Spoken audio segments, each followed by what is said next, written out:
Good morning, this is Cody Nelson with Cover Crop Kings. Just out here checking out this field.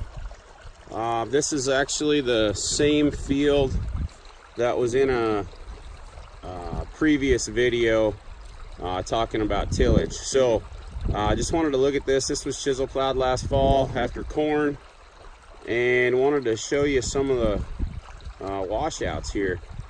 So this has basically been running most of the spring, and I understand we probably had more rain than normal, more moisture than normal this year, but ultimately we are losing a ton of topsoil. When I say we, I don't mean we, I mean the owners of this land. But look at that cutout.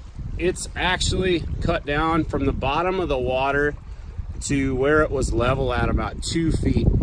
And the nearest, my estimation is this waterway, as it goes back through the field, runs for about a mile. There's some spots where it gets narrower and deeper and wider and shallower, but it goes clear back to the trees all the way back there. So anyhow, look at the major cutouts we're seeing. When we talk about our erosion loss that we see throughout the Corn Belt, you know, I hear lots of numbers, but I think total we figure like 5.3. I've heard several different figures. I've heard over 6 tons to the acre on average throughout the Corn Belt, between both wind and water erosion. And this is just another example of water erosion. Down here in the valley, we didn't really see near as much wind erosion in this situation, but we saw plenty of that throughout the winter up top, so that's going to help build our average. So this is just part of the reason why I believe that we really need to start incorporating more no-till and cover crop principles throughout the Midwest and really anywhere that we are farming. I think it's key to understand that no matter what your soil type, you can do it. It's just going to be different. You're not maybe going to be the same in your environment, and you're not going to do the same cover crops as somebody in a different environment. For instance, if we are really wet in the spring and you need to use some excess moisture, you need to make sure you've got a living crop growing, like a rye type crop or a winter grass, you know, like rye, winter wheat, winter barley, something like that. Where if you're in a real arid environment, you maybe don't need to have something growing, or at least not something that's as aggressive. Maybe you terminated earlier, but I just wanted to look at it. This was level across here. Look at this. This is just, it's like a regular stream. And this has had water in it all spring now. I think it's May 8th. We did just get I haven't checked the rain gauge last night, but I'm guessing 1.5 inches of rain.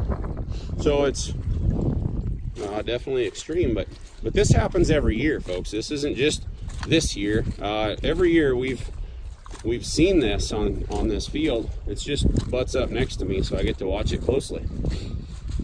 But what are we doing to this soil? Where's it going? You know, with wind, I always hear, oh, it's just leaving, it's going on the neighbors, but I'm catching the other neighbors, so it's fine. Well, they found soil from Minnesota in New York State, so I don't know that's actually happening as much as we'd like to believe.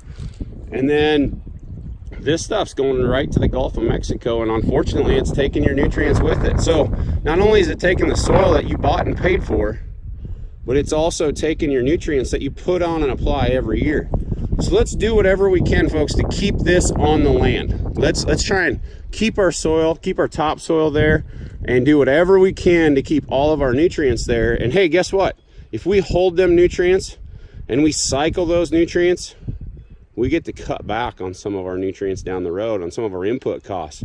It's going to help make us more money. We're seeing it on farms all over the country where they're making major reductions in input costs, and they're still able to maintain and sometimes even increase yield.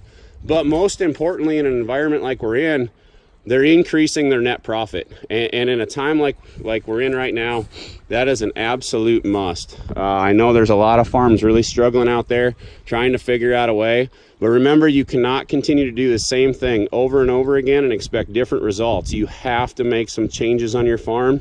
I tried to get this guy to just come out and plant some rye last fall, leave those corn stalks out here, and he would have been in a much better situation. He would have had something growing, not only holding the soil in place, but using some of that excess moisture. And he'd have been, every time there is some sunlight, he would have been able to capture some of that solar energy and pump carbon back into the soil and help build the soil. But instead, he's losing it. So we want to just make sure we're helping you guys to move to this next level of agriculture. There is another step up. We can, anywhere in the country, I do not care what your soil type or what your environment is, no-till and cover crops work. It's just the proper ones and the right management.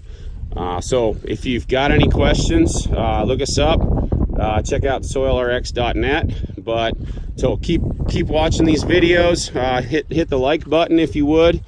Please subscribe to the Cover Crop Kings channel, and we'll keep these videos coming to you. Have a good day. We'll talk to you soon.